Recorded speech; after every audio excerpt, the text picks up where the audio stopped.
And hello, X Radio. So this is me, Astrid. This is yet another Spiritual Alchemy show. I'm really hoping you can hear me just fine. I was looking forward to this show the whole week, so I'm super happy that this is happening and I'm here again. So last week I've done a show that was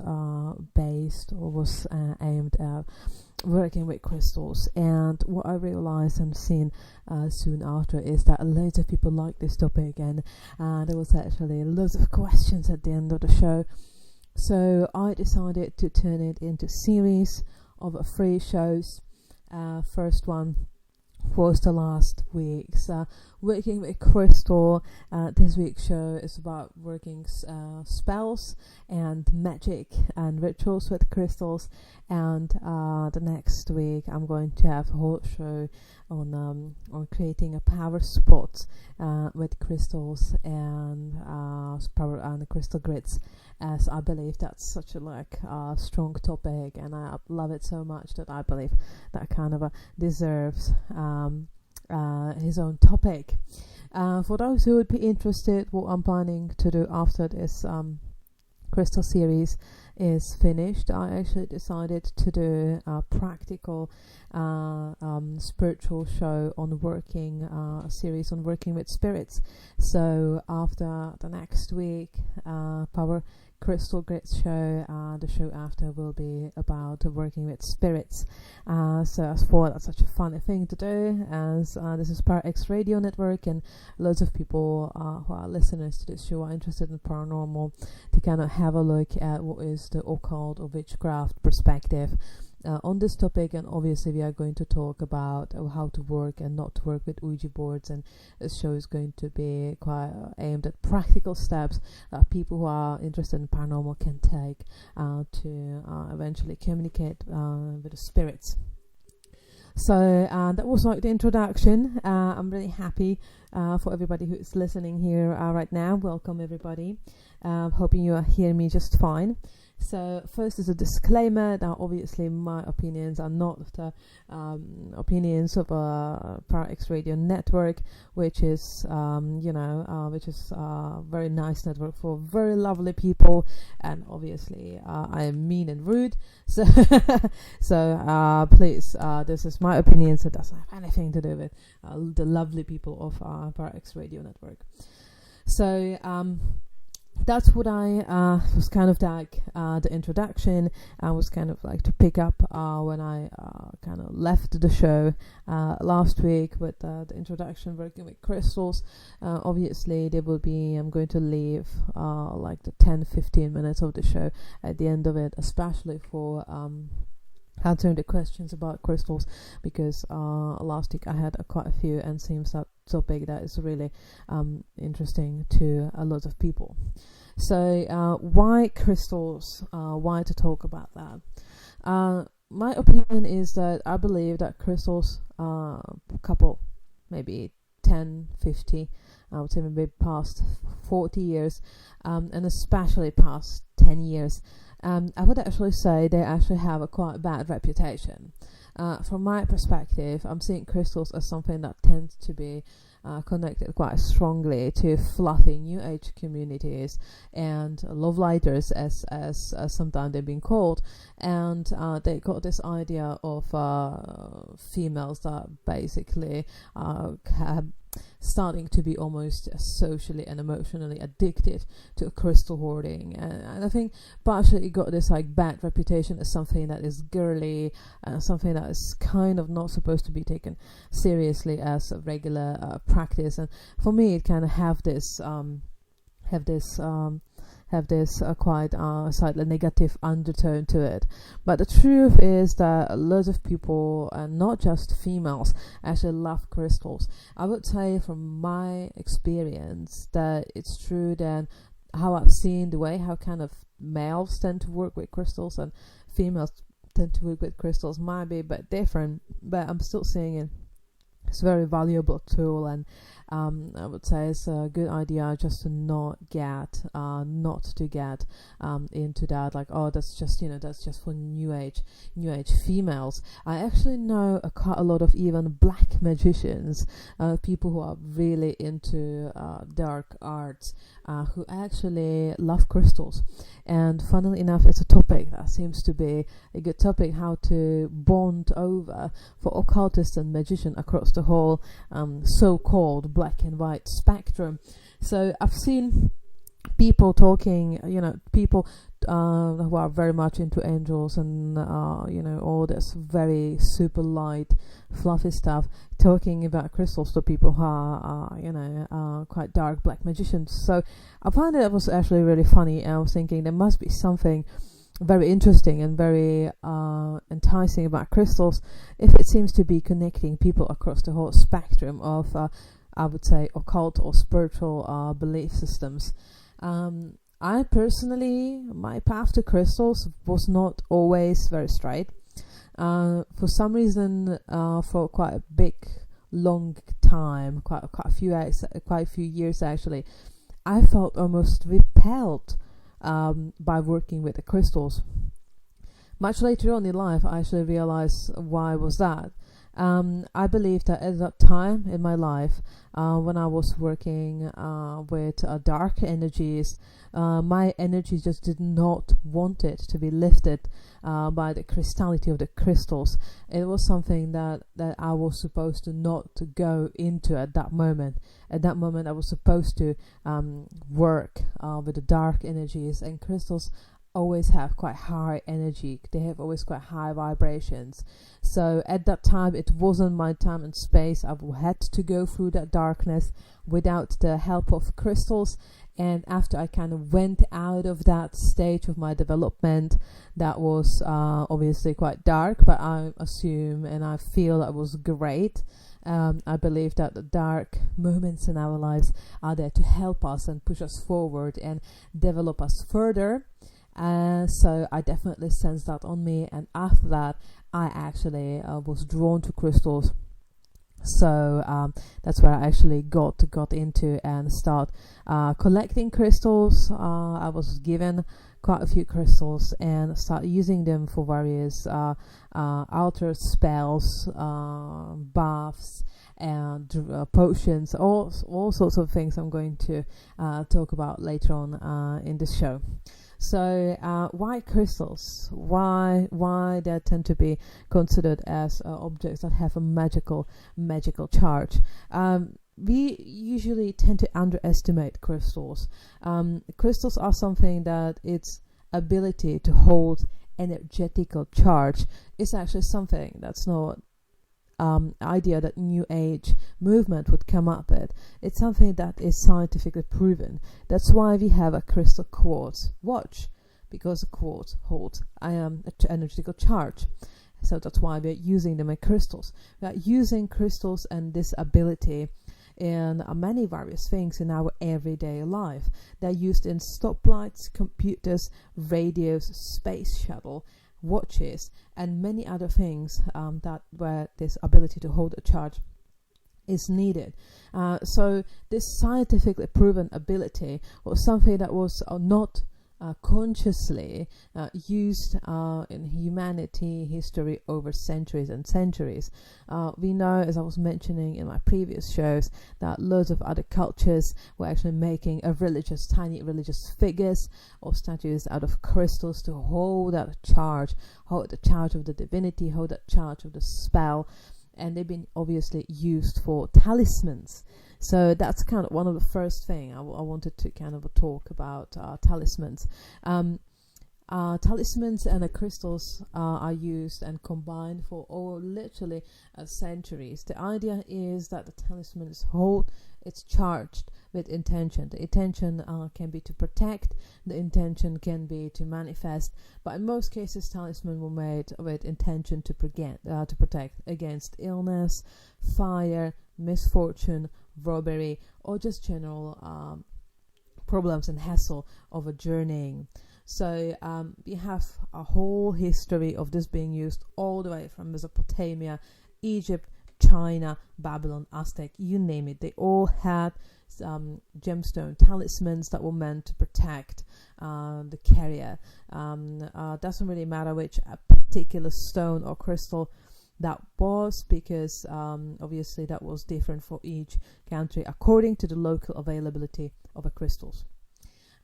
That's something I would like to point out, and that is, nowadays we tend to see a certain crystals have a certain abilities. Let's say amethyst tend to be connected with a third eye, and because it can be connected with a mystical development and a third eye and clairvoyance and tarot reading skills, divination skills. But many times in the past cultures like Babylon or Aztecs, they tend to use the gemstones that were available at that particular country. When they got some other stones, they've been seen as luxurious gods that were coming from exotic countries. That, let's say, would be example of Egypt, who naturally did not have that much of a wood. Wooden structures, and wood was not something that would be widely available in a desert-driven Egypt, which basically was having lots of stone, lots of limestone, but had problems with wood.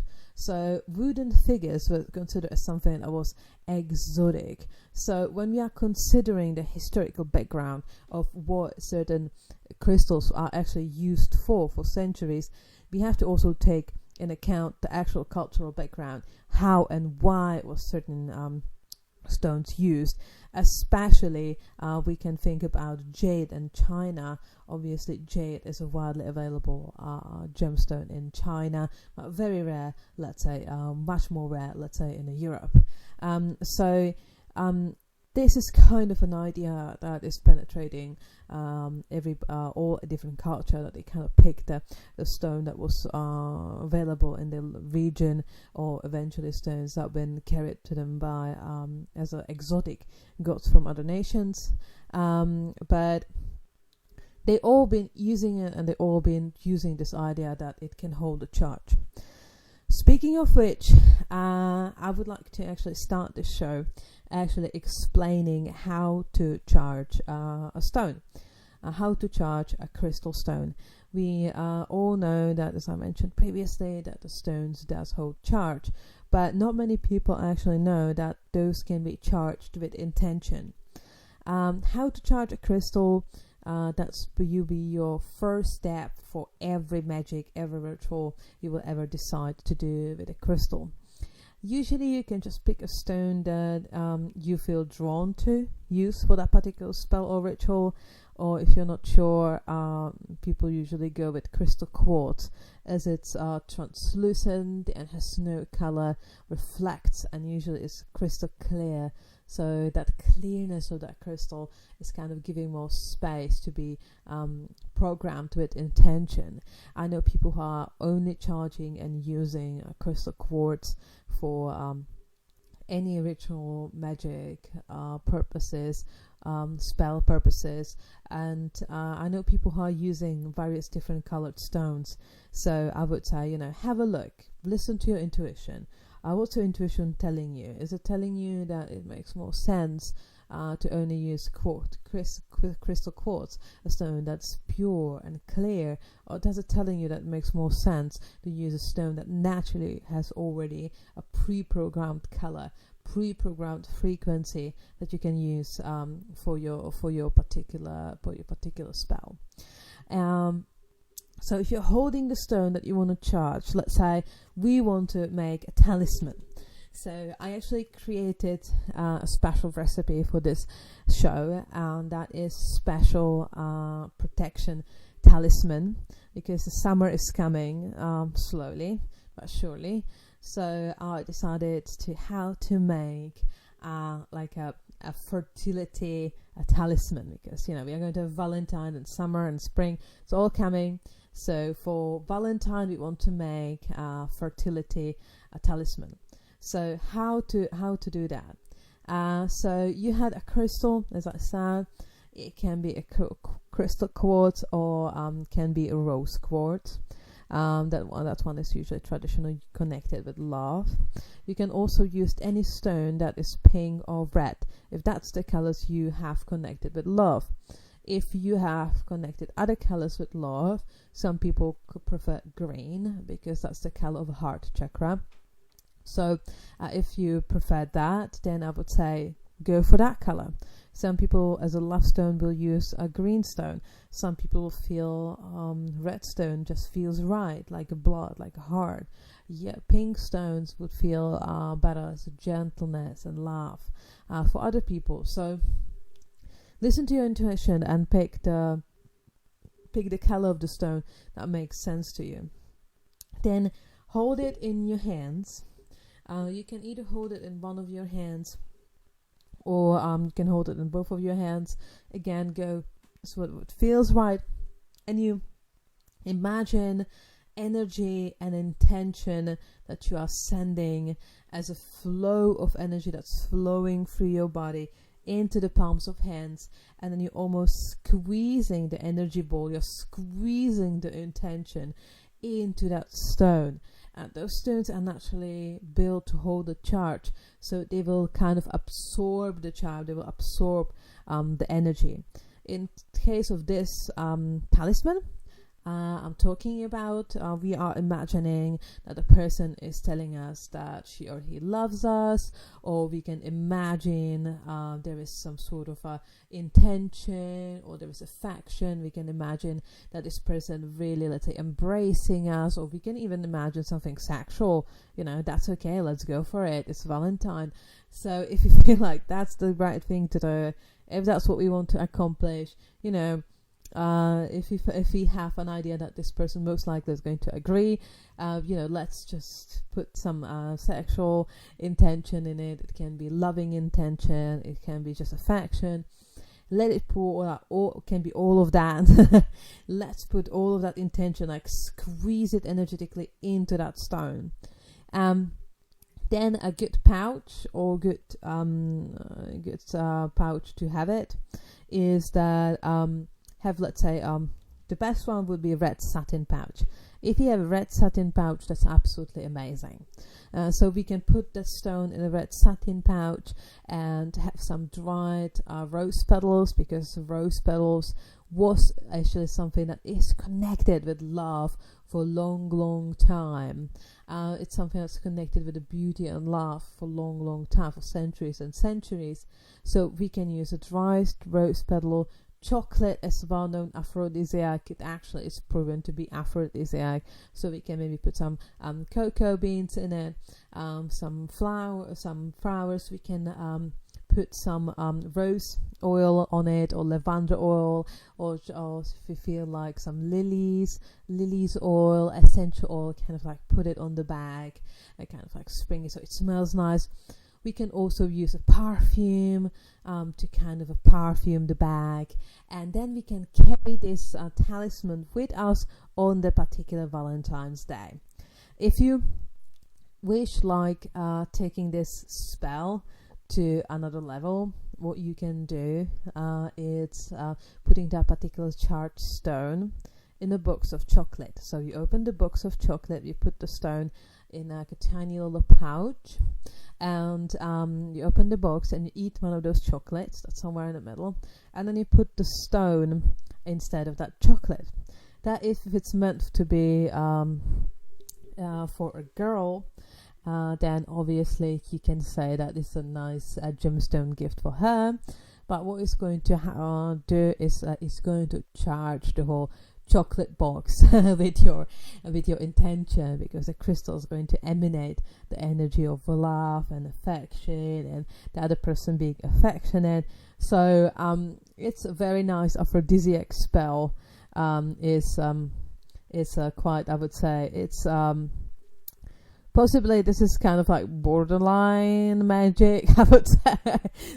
charging chocolates, but with loving energy to but I would say it's fairly innocent spell. And if you feel that you can even say that those chocolates, those are magically charged, to make you like me more, and then we said the other person would be like, oh, I don't know what you're talking about, and just eat the chocolates. So that kind of gets you, that's okay because you told her. So it's kind of like a joke spell, but it definitely should help to kind of make that energy of the date more, I would say, favorable. And obviously, if she wouldn't want to go there with you at all, she possibly would not be even eating the chocolates and wouldn't be sitting there, with you. So, also, I think Kat in the live chat actually pointed out, oh, lol, just eat the chocolates, exactly. And what actually you can do. You can even use this spell for self-love. You can have this charged stone with love and affection and care, and then you can put it in a glass of water and create a potion. You can, as I said, keep it in a box of chocolates and kind of let the chocolate being charged by the stone, and then you can eat it yourself. Some people have problems with a lack of self-love, and that's a very important thing to have. Having self-respect and self-love, I believe, is one of the keystones of a successful relationships. It's how we can request somebody to love us if we're having such a hard time to love ourselves, right? So starting with the self-love, even make, why not buy yourself a box of chocolate on Valentine? Even if you have partner, you don't have partner, doesn't matter. Buy yourself a box of chocolate, charge it with a stone with love and affection. Eat that love, eat that chocolates, eat that affection. If it's for you or somebody else, you can never have enough of that. You can't really overdose yourself on love. You can't really if it's like a true and with like a soft love, not like addiction or something like that. But you can't really overdose yourself on it. So, why not to have it? Why not give yourself some chocolates as well? That kind of got me to another thing I wanted to talk about, except for this tiny little chocolatey talisman for Valentine. And that is crystal potions. That's something that, as I mentioned at the beginning of the show, that I believe, again, something that was started to be very popular around the New Age movement. People who are very much into New Age, there's nothing wrong with that. But sometimes I'm sensing that loads of people who would be interested in trying it can be somehow feel like it's a bit off-putting. Because they have it connected with the fluffy angels and all sorts of stuff.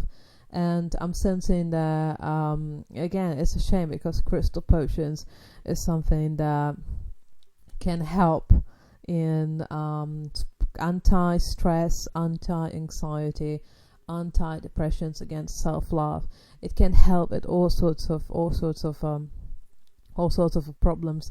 So as I was mentioning at the beginning of this show, you charge a crystal and you charge it with intention, let's say cleansing or even abundance. So, why not? It's after New Year's, let's charge it with abundance. That we want abundance, and you charge the stone. Again, you're holding it in your hands, you're kind of squeezing this idea of abundance into the stone. The energy just has to be condensed within the stone.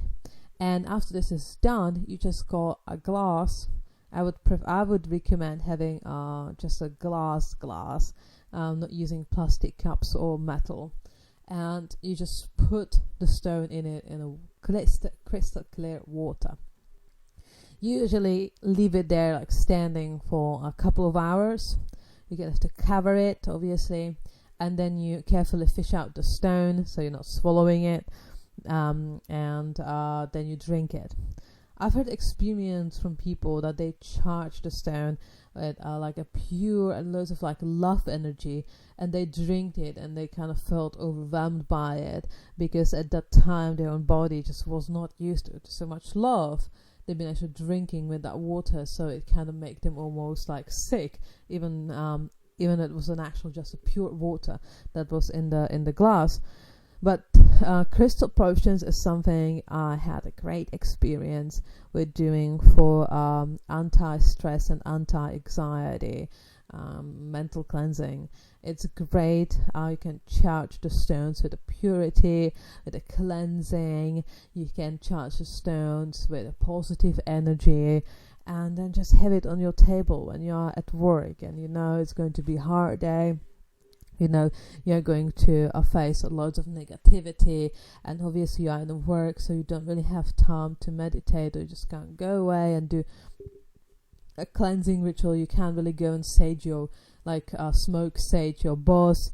I guess some people do it, but I would say most of the people just can't go into boss office and sage, or sage it, or frankincense, incense stick it, or just spread some holy water on it.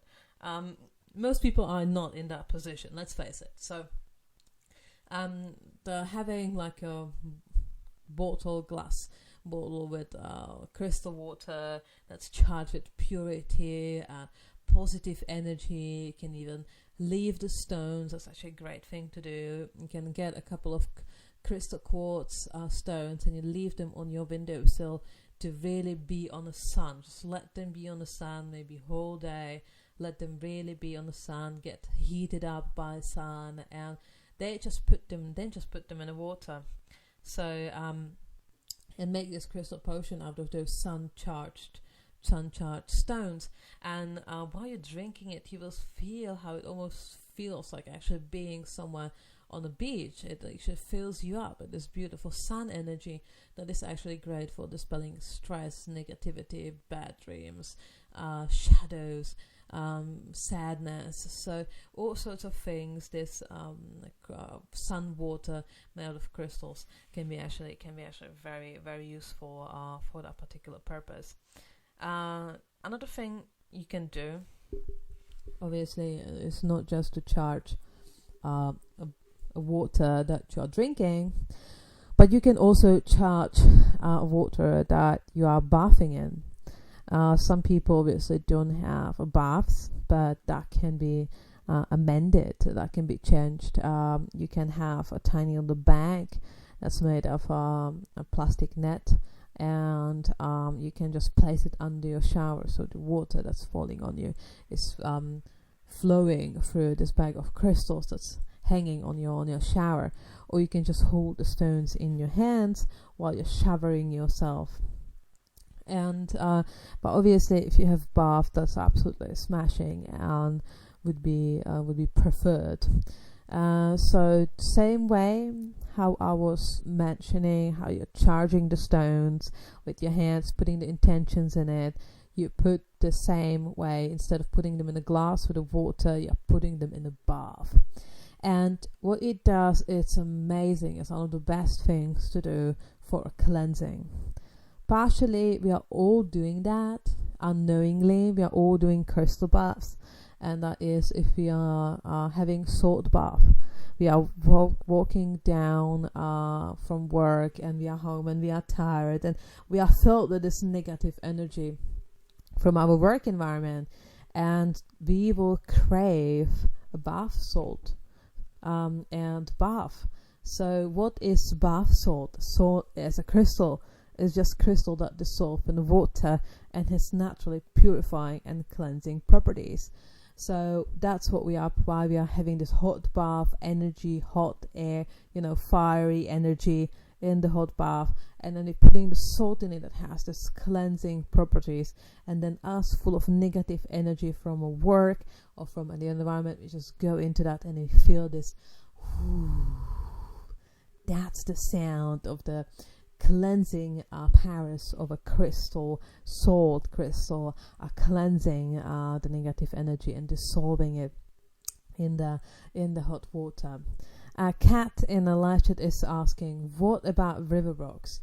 River rocks are amazing. River rocks are also great.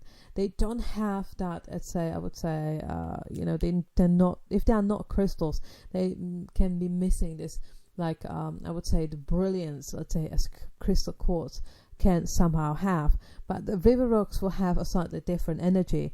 They will have the energy of water, flow of water. It can be very relaxing. It's just great stones that you can use, let's say, for energetical massage of your back. You can charge the stones with the different energies and then put them on different parts on your back to create energetical massage of your back, which is also actually something absolutely amazing thing to do. As I was mentioning in the previous show, I would say use any stone that you feel drawn to. Your intuition cravings works exactly like your own body cravings. If you are lacking vitamin C, your body will crave oranges. If your body needs to be working with the stones, if it needs to work with a stone from a river, if it needs that particular energy, you will crave it. You will be immediately drawn to this.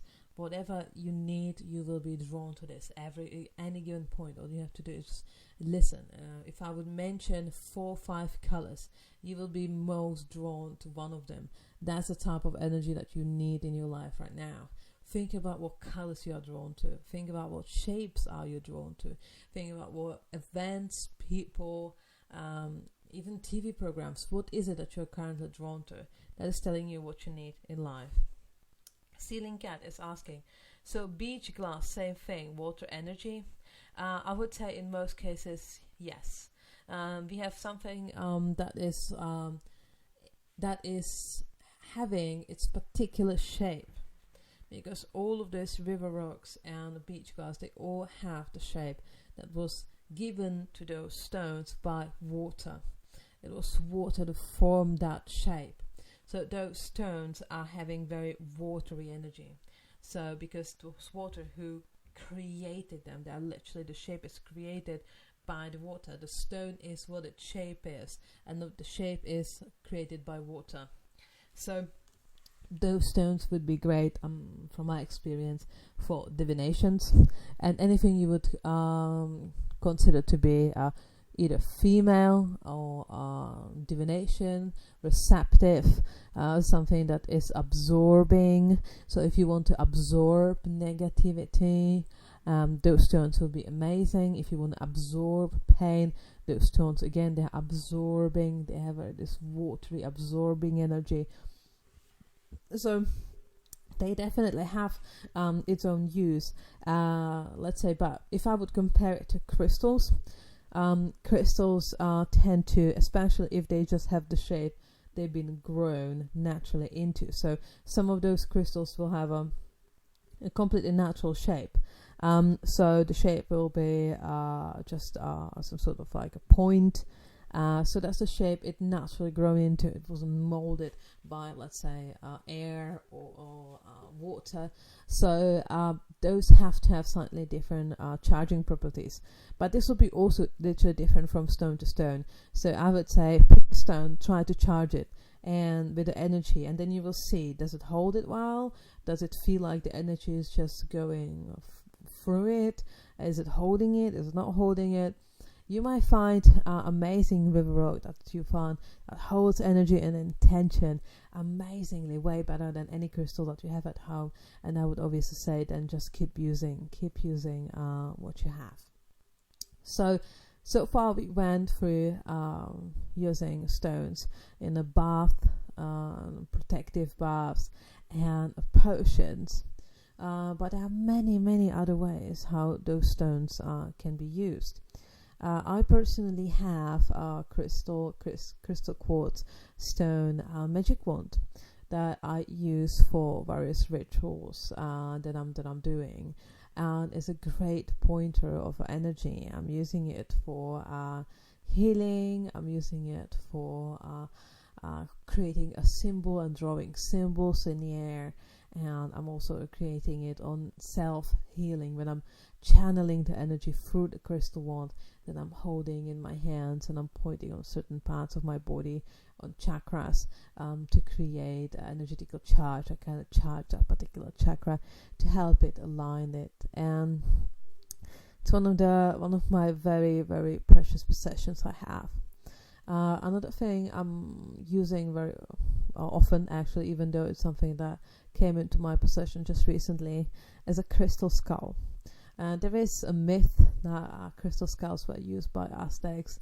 They actually weren't, but it's a beautiful object. If you have the chance to get a hold of a real crystal quartz skull, those objects are immensely powerful, and they're amazing to be charged with various intentions and used for any magical purposes.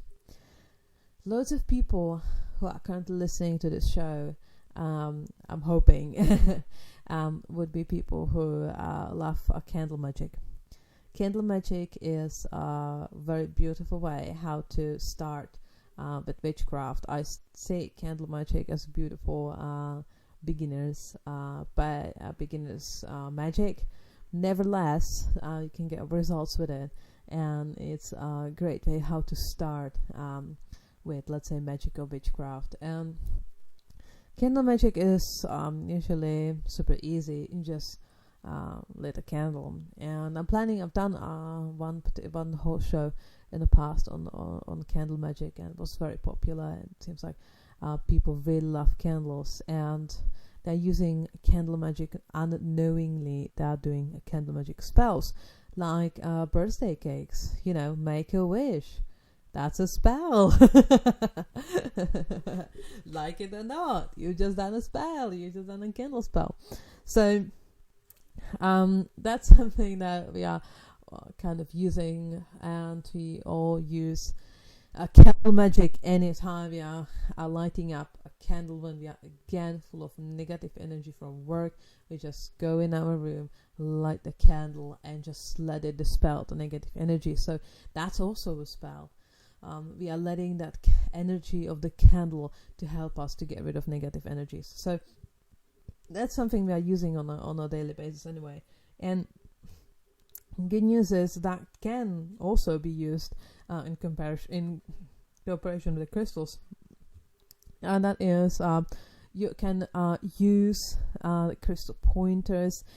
You can use just random crystals, and you can lit the candle and just place the crystals charged with the same intent as you charge the candle.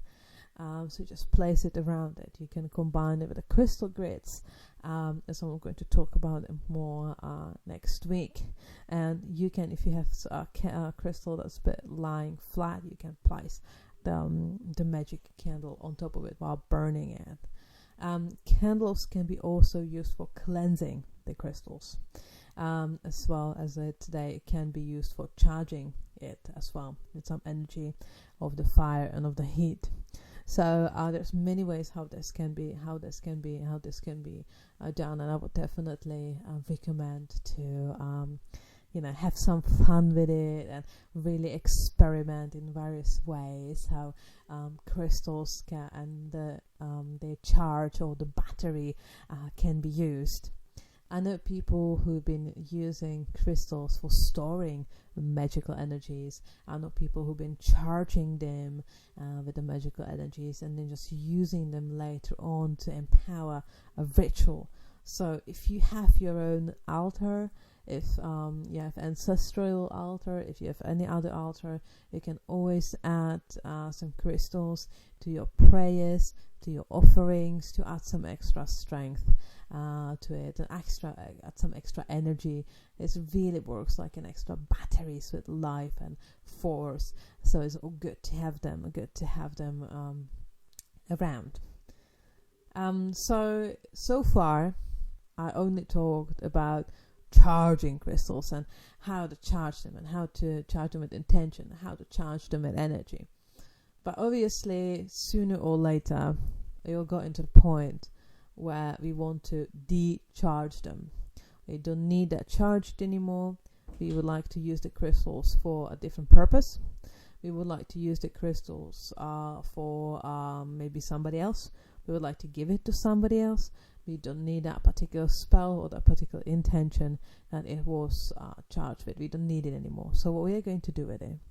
So in that case, something that's called a cleansing of the crystal is going to take place. There are so many methods how to do that. Everybody will tell you something different. but the most popular ones would be just leaving them on a windowsill. Let sun goes on those stones. Let moon goes on those stones. We have different stones that are kind of more connected with sun, like sunstone, citrine, tiger's eye. We have stones that are more connected to moon, like opal, moonstone, amethyst.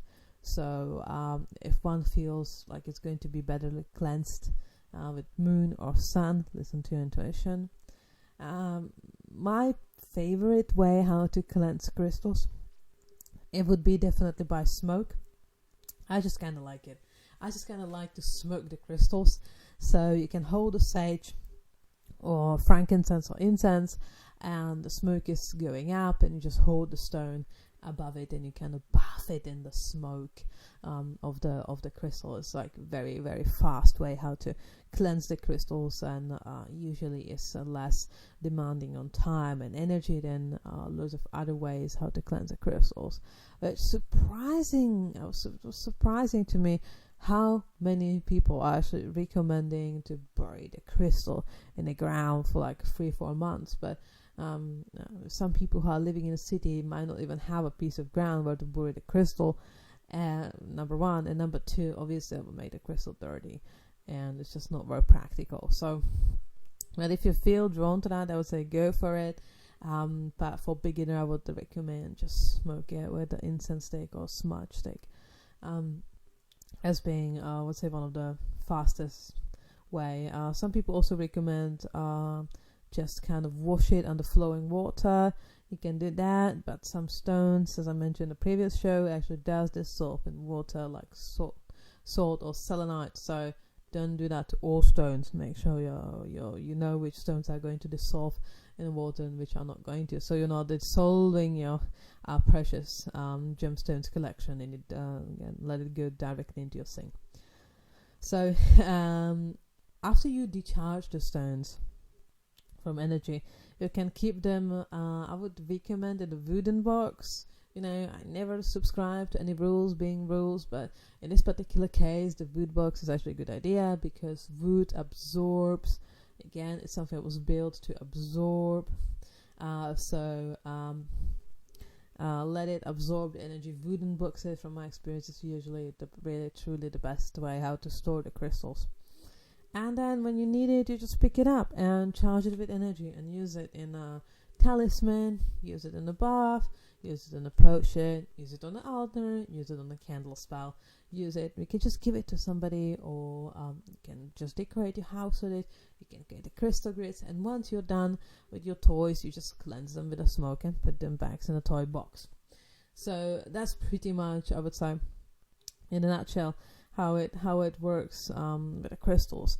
And it's always amazing thing to truly just follow your intuition. Like don't be afraid. Like your body knows what to do. Your body will tell you what crystals you want. Just go in a crystal shop. Have a look at the crystals there. Have a look at it. Are you drawn to red crystals? You feel almost repelled by, let's say, white crystals, or you feel definitely, let's say, maybe repelled by orange crystals, but you feel very drawn to green ones. So that is going to tell you absolutely amazing information about yourself. Where exactly are you now in life and what your body needs? You might be drawn to green crystals, and you might be very repelled by this idea of those red and orange crystals. That is telling me that you are drawn to green, which most cases means healing, calmness, and heart energy, and you are repelled by energies that are fiery. So that is telling me there is a good possibility there is a very fiery person in your life that you are having hard time to deal with, or there is a very fiery situation, a very heated up situation, lots of anger. There might be even more people in your life that is there, and you kind of feel repelled by that energy or that situation. So you will feel equally repelled by the energy of the stones that are emanating a similar type of energy. So red stones, that's energy, that's vitality. Can be also anger. Green stones, that usually can be connected with healing. Blue stone, calmness. From actually quite a long period of time in my life, I was fairly repelled by baby blue stones. And they will be like, oh my god, it doesn't make any sense. It's such a lovely color, right? Everybody loves blue stones. Everybody loves baby blue stones, right? And every time I was in the crystal shops, I was like, blue stones, that's so boring. I'm so repelled by this energy. And when I done a deep introspection on that, and I kind of, gave it a thought, why is it that this particular energy is why I'm having such a hard time with it? And it occurred to me that it was in a time in my life when I was extremely fiery and extremely active.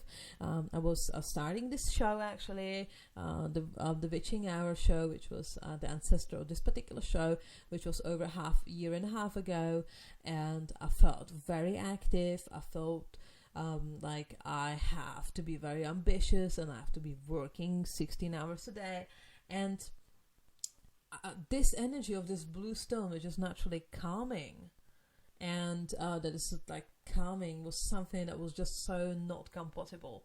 It was energetically slowing me down. It was calming me down in the moment when I didn't want to be calmed down, because I felt like I got stuff to do. I can't be calmed down by a blue stone's energy. So it told me a lot about myself and what energies I'm currently emanating and accepting in my current life. So don't be afraid to do introspections. Don't be afraid to ask yourself why you're drawn to certain crystals and why you feel repelled by certain crystals. It's normal. You might just absolutely dislike certain colors. Loads of people I know actually don't like black stones. Oh my god, it's so dark. Again, it's telling me you might be afraid of darkness. There might be some darkness in your family or within yourself, some grief, some pain that you might be afraid of. And the stone that kind of can emanate that energy is something that you feel equally repelled to. So that's kind of what I wanted to talk to you today. I actually did promise at the past 13 minutes of the show, I promised 15 minutes, so I was getting close to 13 because I just kept talking. I'm going to actually dedicate to questions because I've seen loads of people have many questions about crystals, and they would like to know how to use them or what they can do with them. So I would say, if you are currently online in a live chat, if you have any questions, please let me know in the live chat below. And if you are just listening to me and you are close to your computer and you would like to ask the question, but you don't have your ParaX Radio Network open, so I would recommend go on paraxradionetwork.com, and there is a live button which when you push, it will take you straight away to the chat box that I'm currently seeing, and where people are posting the questions. So if anybody got questions, please let me know in the chat below what you would like to know about crystals and their usage and spells, magic, or rituals. And in the meantime, in a case you just caught the show and you would like to listen to it from the beginning, or if you would like to listen to some of the previous shows, you can find it either on its archive on Mixcloud, use of Spiritual Alchemy, or on its website and at spiritual-alchemy.uk, or eventually you can also find the Spiritual Alchemy Show Facebook fan page. I'm always posting the upcoming shows, the topics, and for the upcoming shows, or guests for upcoming shows, and where you can also put any questions or suggestions that you would have around about the show for the next upcoming weeks. So if you have time, I would like to invite you to find me on those medias and social medias, and to kind of connect to the show so you can kind of keep updated about what's going on with this show. So I can see more people coming into the chat box. That's great. Again, if you have any opportunity, if you would like to ask any questions about the crystals or things we've been talking about today, please let me know in the chat box, and I'm going to respond to the questions live. We still have about 10 minutes where I can respond to them.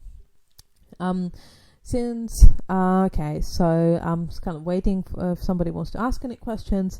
In the meantime, I would like to also invite you to the next week, which is going to be a whole show special about crystal grids, where you can use a crystal grids inside of the house, and also how to build a crystal power spots outside of your house, maybe in your garden, or wherever you wish to do so.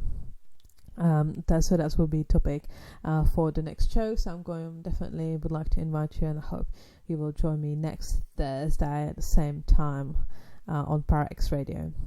Okay, so Sailing Cat has asked me, what about the shapes of a crystal? How important it is? With the shapes of the crystals, there are loads of people who have the theory that certain crystals would have a male shape and certain crystals would have more female shape. I don't think I have to go too I don't have to go too deep into it. I think loads of people will be able to kind of understand what that means and how male shape is going to look like and a female shape is going to look like. But I definitely, the truth is, if you kind of look at those crystals, some of them will have a male shape, some of them will have a female shape. But for me, from my perspective, I have not seen in my own practice that it would have some major influence on the practice. One of the main reason is that because of this female or male shape, in 80% of those stones would be something that was actually made by humans. It just was shaped in that particular way on its process from becoming a raw rock to the process of becoming a polished rock that that you can find in a crystal shop. But so in that particular shaping importance idea, I really didn't feel like that had much to do with its energy that would be somehow different for the male ones or different for the female ones. On the other hand, the truth is that if I actually think about the energy I've seen for naturally grown cathedrals of stones, like gigantic amethyst cathedrals, which I actually seen in Natural Museum in Edinburgh in UK, where they have this like gigantic amethysts, and they have this quite phallic shape. It's a cathedral, but it's naturally shaped phallic shape. And I could definitely felt that when I put my hand above the top or tip of that cathedral, that definitely the top of it, of the phallic shape, was emanating more energy than the sides. I could literally feel it with my hands. It felt like a cold breeze. I was literally emanating from the top of that cathedral, in comparison to the sides, which were also emanating energy, but I would not say that energy was definitely as strong as the top of the cathedral. So in that sense, I would say the shape is and can be important, but I would mostly, if it's possible, to go with the natural shape of that stone, how naturally it was grown, how naturally the stone can look like, more than how then was shaped. I was mentioning before that I have a crystal skulls, that I believe in that particular sense, the fact that it's skull shaped is important. I'm definitely sensing there was a different energy properties of that particular crystal skull I have in comparison to crystals that are not shaped as a skulls, but skull is a kind of a symbol that's kind of a charge a certain way. So I actually noticed that one actually has a difference. So I believe that from my perspective, shape is not the most important thing for working with the crystals, but it seems like it does play some sort of a role. That was like as close as scientific I could actually go with my research on that topic. Kat is asking, could you simulate other crystals by using salt-colored water, letting the salt form in a more traditional crystalline shape? Yeah, I would say so. If you kind of think about it, that let's say in a magic and in traditional witchcraft, using a substitutions, it's so common. Definitely more common than loads of the traditional witches and occultists would like to admit. But if somebody's doing a spell nowadays, how many people can go with a 15th century grimoire is recommending bad blood? How many people got a free access to bad blood? So obviously you're using something else instead.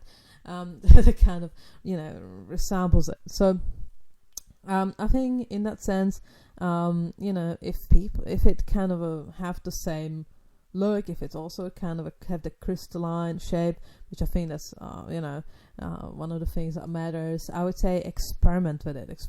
I would say it's a substitution, so it might have a slightly different result. Let's say if you would use it in spells than the original, but might it even be stronger? Who knows? I haven't tried that before. Sometimes you can get very surprising results from not expected or non-traditional substitutions. But as I said, substitutions are absolutely normal, and I'm always absolutely pro-choice of your own of your tools, or on the way how you use them. If you feel this feeling when you think about it, that's a sign that it's something you might want to try to experiment with. If you feel like you're in interest in that, your body is telling you, go for it, cat. Experiment, try what it does. You will find out something interesting if you do that. So I would say substitutions are absolutely normal in all traditional witchcraft and all occult cultures, and backgrounds. So say go for it. Any more questions? I think I have like 4 more minutes. I still should be able to do one last question of the show for those who would be interested. But in the meantime, thank you so much. This is such a great questions. Very interesting ones. Kat is asking, I like that you advocate using what symbols, tools resonate to each, as opposed to it must be this way.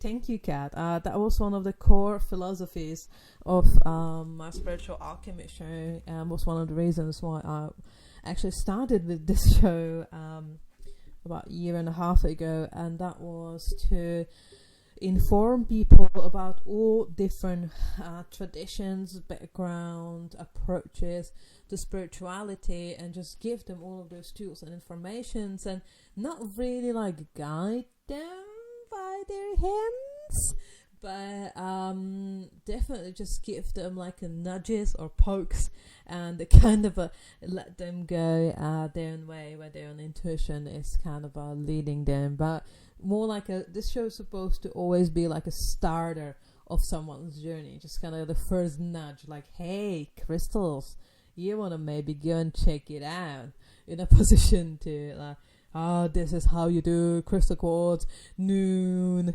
Venus day, Mars day. Nah.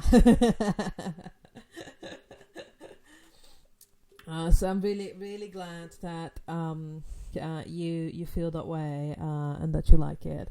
I'm always saying that every single time. Go with your spiritual cravings. Your body spiritually knows what vitamins it's missing. It knows what minerals it's missing. It also knows what you need spiritually. It absolutely does. Just so keep listening. If you feel like you're hitting wall in your life at something, that's possibly because you're missing out on certain journey or path where you're supposed to go and try it out. So the best way how to avoid it is just keep trying the different things. So thank you so much. That was like to close this show. I'm really glad you enjoyed this show. I'm going to upload it on the Mixcloud and the archive today, so in case you just start listening and haven't managed to listen to this show from the beginning, it will be online and you can listen to it and see what you missed, and you can kind of catch up on it. The next week we are going to be talking about crystal grids and how to make a power spot in your garden. So that's going to be quite an interesting topic as well. For those who are paranormal, we will be also mentioning how to make power spots for ghosts to appear in. Now you're listening, right? Okay, so that's something we'll be going through next week. And thank you so much for listening this week, and see you soon. Thank you so much.